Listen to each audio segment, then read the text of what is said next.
大家好，我個名叫梁樂軒，我設計咗一個關於中秋節嘅遊戲，叫做 Mid-Autumn Festival Catch Game 1.0。遊戲玩法好簡單，只需要控制畫面上嘅月兔，就可以點擊到中秋節嘅食物。如果點擊咗中秋節嘅食物呢，就會收集咗能量同分數，月亮會越嚟越光。相反，如果點擊到唔係中秋節嘅食物呢，就會減少能量同分數。希望大家透過呢個遊戲知道中秋節嘅食物啦。而家就話俾大家睇下點樣玩嘅啦。而家就俾大家睇下遊戲點樣玩。首先遊戲開始，只要撳呢個旗仔，再撳呢個掣，要有5秒嘅說明。說明過後呢，就可以用呢兩個掣去控制個月兔。點擊咗最大嘅月餅呢，就會加4分。如果我點擊到唔係中秋節嘅物品呢，就會扣1分，其他都會加1分。最大嘅月餅就係呢嚿。大家嚟睇下個月亮呢，就會越嚟越光嘅，同埋你會聽到有音樂。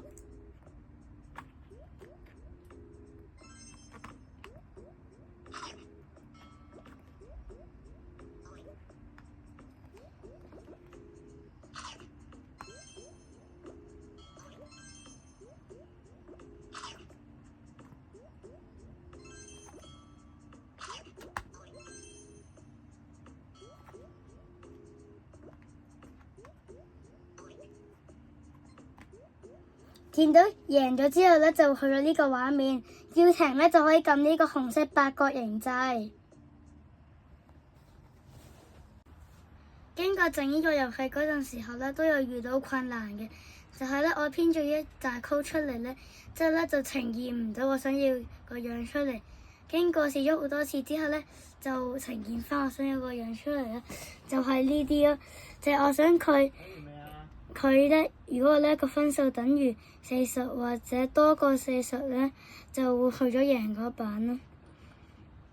之後呢，第二就係嗰個月兔啦，就係呢度。我想本身呢，佢喐嗰陣時候呢，係喐一下啦。如果你撳一個掣，呢個掣啦。之後呢，我想佢好似行緊溜冰咁樣啦，所以我呢就去咗上網學點樣整。好似溜冰嘅樣啦，所以咧而家咧就變咗好似溜冰咁樣咧。咁其實咧整一個 Scratch 嘅遊戲咧都唔係好簡單嘅啫。